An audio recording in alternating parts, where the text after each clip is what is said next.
welcome to the CEC Report for the 7th of June. I'm Elisa Barwick and with me is Craig Isherwood. Welcome, Craig. Thanks, Elisa. And today we'll be looking at Cyprus, coming to an island near you, Australia. Labor and Liberal last resort, lock up political field, and we want to make lawn mowers, not mow lawns. So firstly, Cyprus, coming to an island near you, Australia. Now this week on the 3rd of June there was an article in the Australian Financial Review which talked about a subject that we've been discussing on this program for a few weeks now, and that is the new bail-in regime which was initiated with the bail-in of Cyprus, where instead of the taxpayers doing a bailout, people were the depositors had their funds confiscated to salvage the remains of the banks. Now, in this Australian Financial Review report, they discussed the quarterly report of the Bank for International Settlements, which is one of the instigators of this bail-in regime. And that quarterly report put forward a model whereby such a banking recovery program can be done over a single weekend, where a bridge bank would be created, so an entirely new entity would be created over that weekend. It would be recapitalised by writing off, read stealing, the claims of the creditors, and then that recapitalised bank would be sold at market prices, the proceeds given to the written off creditors following a hierarchy of claims. So those that get reimbursed are those on the top of the list. Now, our international news agency, EIR, has suggested that derivatives, for one thing, would be exempt from this. And in fact, on May 8th, there was a policy paper issued by the International Swaps Dealers Association, which demanded that derivatives be completely exempt from such a bail-in regime. And in this BIS quarterly report, they say that they do not claim to have found a simple solution for quickly valuing and ranking liabilities tied to derivatives or to other complex structures, a problem likely to feature prominently in the resolution of any large and complex bank, especially one operating across many jurisdictions. They acknowledge that their plan could only be implemented successfully if the exact hierarchy of claims can be clearly articulated ahead of a failure. So of course that brings up this issue, well, who's on the top of the list of this hierarchy? And in the AFR report of this, Craig, they state that this new BIS paper and its implications will give Australian regulators pause for thought as they consider implementing a new regime for domestic, systemically important banks. But do you really think that it is giving them pause, or do you think this is a fait accompli? There's a lot of gobbledygook when you read all these reports, and it confuses the ordinary person, and unfortunately, at least a lot of people's eyes glaze over when you start talking about this. But look, the bottom line is this. Cyprus was in trouble, and there wasn't a bailout option. What did they do? They went to bail in. Now, initially, they were going to literally steal the deposits of all the depositors in the Cyprus banks. But Angela Merkel said, and hang on a sec, you can't do that because we have this agreement in the European Union that deposits are protected up to €100,000. Now, and people said, then that was actually not designed to protect the people's deposits, it was actually designed to stop the immediate run on the banks, which happened anyway, so the Cyprians can only withdraw up to €300 per day, so you can't do anything else other than that. So the entire economy is locked down. What's worse, Elisa, is that the entire economy of Cyprus has died. You know, you've had a 70% collapse in the amount of economic activity. Because how can you run a business when you can't write checks you can't write checks anyway in Cyprus, you have got no bank card facilities, you can't pay your creditors. So consequently, the entire economy of Cyprus has collapsed. Now, the British financial monetarists that we talk about a lot in this program don't care about that because the intention is actually genocide or population reduction. Now, here in Australia, what people don't realise is that there's a myth being played out that for many, many years, up until the global financial crisis, deposits weren't insured at all.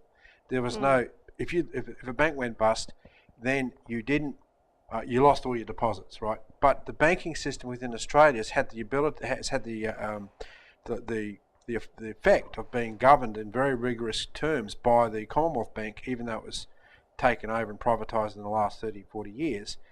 There was strict banking controls that protected those deposits, so this issue never came up. But also, you never had these derivatives. And we feature on our flyer here the fact that our 4 banks has the largest share of over $20 trillion worth of derivatives. And in all the literature I've been reading, nothing's been saying anything about the liability of these Australian banks to this $20 trillion derivative bubble. And those derivatives are growing in leaps and bounds every single day. And this is what the Bank of International Settlements is trying to protect. We have a $1.4 quadrillion derivatives bubble in the world today. And what they're saying is that unless we stop that from blowing out, the entire system, our British financial and monetary system will vaporise and disappear overnight. So the ruse here in Australia was when the global financial crisis was on, the government had to do something. So initially, they guaranteed deposits of people up to $1 million. That was to try and stop people from literally putting money under their mattresses. And I believe at that time the Reserve Bank had to print something like $20 billion of extra currency, so because people were literally pulling money out of the banks. I pulled money out of the banks because you didn't even know whether the banks were going to open the following Monday morning on a Friday afternoon. So you had this particular phenomenon on, so the government came out with its guarantees, the $1 million. Now that's dropped down to $250,000. So people are saying, oh, my deposits are safe. The problem in it, though, is that anything above that, as far as this new legislation is concerned, on the model of the Dodd-Frank bill in the United States, in the models from the Bank of England, in the UK, Canada and New Zealand, they're all saying that these are unsecured creditors, that you're a depositor, you're an unsecured creditor. Uninsured depositor, the AFR uses the language. Yeah, same thing. And the point is that we can grab your money, just like they did in Cyprus. Yeah. So you aren't protected at all. So if you've got a large business that you're trying to operate, and you've got $500,000 of operating capital, they'll take that $250,000 and lock it up. It'll just be locked up, and it'll actually be converted to shares, as you were mentioning before. You don't have access to it, right? And our government has signed on to this already, actually, which means that implicitly what the BIS is proposing will follow, because at the G20 in 2009 in London, Kevin Rudd signed on to the mandate of the Financial Stability Board, which was formed at that event, and its mandate is to protect the financial stability of the global financial system at all costs. And the mandate in the G20 leaders' statement says that the FSB has the power to reshape the regulatory systems of nations, the power to oversee the regulation and oversight of all globally significant banks and hedge funds, and is even empowered to take action against non-cooperative jurisdictions, even deploying sanctions to protect the global financial system. They say the era of banking secrecy is over, as if, well, we've got open slather for everything. Now, the common myth is, they'll never do that, Elise. Now, listen, people have to go back. My video is up on the website, I think now, where I go through Ted Theodore and the Great Depression. And what I show is the sheer bastardry of the City of London, that you need not have to have the Great Depression. Ted Theodore had proposed a £18 million fiduciary note issue to spend into public works and to support the wheat farmers, but the intention was to get the economy rolling again. And the Bank of England, under Joe Lyons and the Conservative upper house at that point, said there's no way we're going to do that. The Commonwealth Bank chairman, Sir Robert Gibson, said we're not going to do that because we're going to follow the sound finance principles of the Bank of England, and that was under the immediate period. And Sir Otto Niemeyer from the Bank of England came down and literally told Australia, if you want to survive, you have to adopt these policies of austerity. Now, nothing has changed in Australia, nothing at all. So why are we supposed to believe the Reserve Bank, Australian Prudential Regulatory Authority, the Treasury, or even ASIC Why are these institutions all of a sudden going to protect the national sovereignty of Australia when for the last 70 years absolutely no institution has done so? So we know that the intention from reading between the lines of Glenn Stevens and the members of the Reserve Bank and the various reports that have been written by APRA and so forth, that the intention is exactly what has been proposed with the Dodd-Frank bill of literally stealing people's deposits. Maybe not the first 250,000, but everything else. And that's going to sink the Australian financial system. It's going to literally shut down our economy, and you're going to see people die from this. So consequently, this is why we've gone out on an all-out mobilisation on this flyer, which is going out to all the banks, members of parliament, everyone who wants to take it, as well as a new citizen, which we've published last time around, do you intend to die for the banks? We're going to get this out everywhere. But look at the headline, kill the BIS APRA bank bail-in plan before it kills you. Yeah. This is not a nice political polemic. This is what is happening in Cyprus right now, and people do need to wake up and realise this is coming to our island called Australia. And look, many other islands haven't been exempt from this. Look at Ireland, for example, itself. Look at Spain, although Spain's more of a peninsula, right? But look at Italy. You know, it's the same policy everywhere in the world. And I think that this is what people really need to wake up to, because this is not just a political polemic on our behalf. This is saying to people very clearly, look at the evidence and you'll be absolutely terrified about what's being proposed. Yeah, so go to our website where you can download that flyer. In the next weeks, we're going to be getting that into all the banks, regulatory agencies. Take it to your Member of Parliament. This is critical. Now, after the break, we're going to be discussing Labor and Liberal last resort. Lock up the political field. Welcome back to the CEC Report. Labor and Liberal last resort. Lock up political field. Now, Craig, you discovered last week, I think it was, that the nomination fees for running as a candidate in the coming federal election have recently doubled, unbeknownst to us, that running as a candidate for the House of Representatives will now set you back $1,000 instead of $500, and for the Senate $2,000 instead of $1,000, and you need to have minimally 2 Senate candidates to get your name above the line on the ballot, that massive ballot paper, which will probably be even bigger at this election, since you've got political parties literally coming out of the woodwork. But for our viewers, just in case you haven't quite figured it out, the Citizens Electoral Council, we are a political party and we are going to be standing candidates at this coming election. So Craig, you've put out a media release on this today. What did you have to say about this? Well, Elisa, this came as a real shock because there was absolutely nothing covered in the media about this. There was over 400 changes to the legislation which got through Parliament. And then one of those pieces of legislation was to double the nomination fees. We said, well, what's going on here? Why would they do that? Well, you don't have to be a rocket scientist to realise that they're trying to limit the field of political candidates, particularly in the Senate, because people are becoming so disgusted with the two major parties. You have a look at the policy direction of the two major parties, and what you see is this post-1983, what they call consensus on economic reform, raising its head, where basically there's an agreement between the two major parties to agree on major areas of economic reform. And this started, after 1983 with the Hawke-Keating government, which meant the death of the actual old Labor Party that we talk about a fair bit. The old Labor Party policies of Curt and Chifley of actually representing the idea of the common good, or at least trying to in a British monetary system. Now, the hypocrisy of this is that you've seen so many so-called reforms rammed through by both sides of Parliament. For example, these were all rammed through under the idea of competition policy, which is supported by both sides. Look, for example, you look at, this is particularly important for Geelong right now, where we've just shut down the Ford, or will be shutting down the Ford car industry. The skilled industrial workers, such as in that industry, have lost their jobs en masse because they've had to compete with cheap imports. Also, the victims of this are also those in the steel industry, the textile industry, the clothing industry, the footwear industry, fruit growers, pork growers, and many others. The list goes on. Right? You look at competition-directed mass privatisation of public assets, such as the Commonwealth Bank, Qantas, Telstra, and various electricity systems. Right?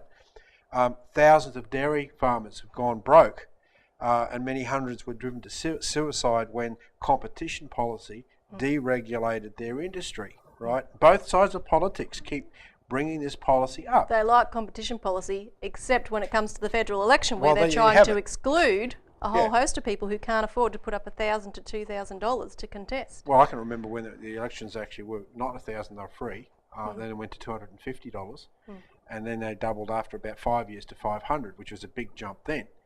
But look, the point of all of this is that the Citizens Electoral Council will be standing candidates at the next election, and we don't support any of these policies, and we have a 25-year track record of exactly opposing these policies: globalisation, privatisation, free trade, deregulation, and the sell-off of any publicly owned assets. But we support the concept that government is for and of and by the people. We need to have a Glass-Steagall banking separation. That the Glass-Steagall means that we protect the legitimate banking part of our system, legitimate banking, but we get rid of the speculation like the derivatives I was talking about earlier. We then have to have a Glass-Steagall separation of the banking system. And we've put a parliamentary petition forward that was tabled this week in the Parliament for exactly this purpose, which we've featured on a previous show.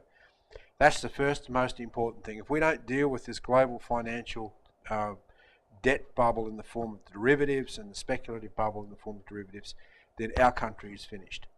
Then we have to move to national banking. We've had a good history of national banking in Australia, and again on our website you'll see a presentation from Robbie Barwick about the whole history of the Commonwealth Bank and how in fact during the World War period that the Commonwealth Bank actually was allowed to function as a national bank, and were able to create the credits necessary from £81 million up to something like £677 million, 800% increase to prosecute World War II. Now, this is the power of a national bank, and we actually have that history in Australia, so we want to revive that history. And then we want to go with large-scale infrastructure development projects. We have a huge country here, it's completely underdeveloped. We could take the Ford factory and retool that to, out of cars. If Ford doesn't want to produce cars, to produce other things like railway carriages and so forth for high-speed magnetic levitation train systems, which we'll talk about a bit more later. But also, we need to be able to harness the water of the north and bring it south, water the desert. The Bradfield scheme that we've proposed could be built, plus another 17 other projects around Australia. And that's just two areas. We haven't talked about the potential for a space program, the potential for a nuclear industry. I mean, I could go on and on, and the irony is that with only 23 million people, if we started to really develop this place, we'd run out of people. And we have this whole entire policy top down to depopulate us, down to 6 to 7 million people. So, I mean, that's what we represent as a party. When we go out in the streets and start to intersect people about these optimistic policies, then people start to support us. But this would destroy the two-party hegemony of this, post-1983 consensus on economic reform, competition policy. So we represent real competition to them, which they don't like. Yeah, and it really is the CEC because, you've got this plethora of political parties that are popping up out of the woodwork, as we've seen at every election, for 25 years. Well, the bullet train party is one. I mean, okay, we need a bullet train, we need a high-speed train, fine, but you're not going to get anything with a one-issue party. You've got Republican parties, you've got fishing parties, you've got, I don't know, we've got parties, but I mean, the that's purple the dingleberry party. I mean, there's one for everything, but they're all single issues, and our principle-based party is the only way, the only approach that's going to give you the solutions to all of the problems that are going to be cropping up in this perilous period ahead. Now, we've run out of time for that segment, but when we return, we're going to look at we want to make lawnmowers, not mow lawns. Welcome back to the CEC Report. We want to make lawnmowers, not mow lawns. Now, those were the words this week, Craig, of a Ford worker down in Geelong who was talking to Victorian Premier Dennis Napthine, and Napthine suggested that new jobs could be found in service industries, such as mowing lawns, for example. I think that guy should stand for Parliament, Elisa. I mean, he has an actual knowledge of physical principles associated with physical economy. I mean, he's spot on the mark. Exactly. I mean, the point is here you have a factory that's producing cars, it's got a machine tool sector associated with it, therefore it's capable of producing actual real goods. Now you've had this other circus where Julia Gillard goes down and proposes that the National Disability Service Centre be located in Geelong. Now that's good for the local people up to a point, but it doesn't develop the economy, right? It might give some people a job, but look, it's not the same quality of job. If I wanted to pump water from somewhere, right, I wouldn't go to, and I had to build a pump, I wouldn't go to a bank, I wouldn't go to the National Disability Service Centre. I'd go to an engineering firm where you have people that understand how to physically create the pistons, the water impellers, and the principles of actually pumping water. Because without that pump, I mightn't be able to get a drink of water. And that's the difference. We're not talking about an abstract process here. We're talking about a very deadly process that if you shut down your machine tool capabilities as a nation, get rid of things like Ford motor companies and so forth, and replace that with service sectors, you reduce the means to support the population with things that you physically need, whether that be food or water or whatever. So consequently, the guy that said we should be building lawnmowers, he's totally right. Yeah, right? There's a certain platform of infrastructure that any nation needs in order to maintain itself and be an independent country. During the war, we retooled a number of these sorts of industries in order to be able to produce the necessary machinery to fight and prosecute World War II. That's the nature of these types of plants, like the Ford Motor Company. We should be building high-speed magnetic levitation train carriages out of that factory. We should be re-employing those workers into that level of technology and developing them further. Yeah, tripling or quadrupling the size of it, employing more. And that's the way you move out of this. But unfortunately, like the last segment indicated, now our governments, both sides, are committed to this policy of globalisation, of buying in the cheapest goods from overseas and shutting down local domestic production in the physical goods sector and in the capital goods sector and the machine tool sector.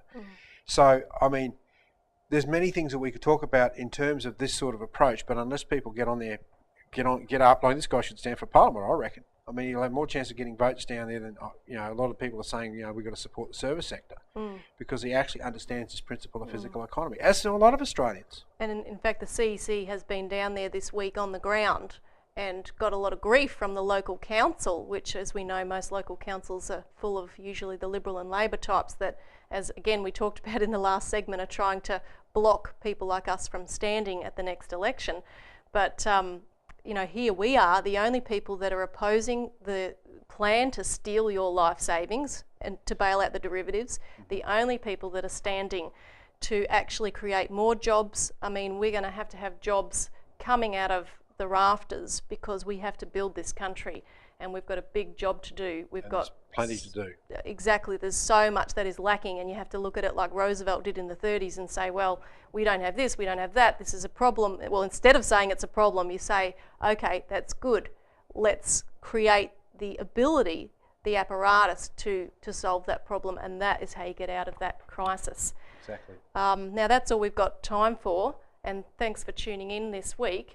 Be sure to go to our website and download the relevant information and join us again next week for the CEC Report.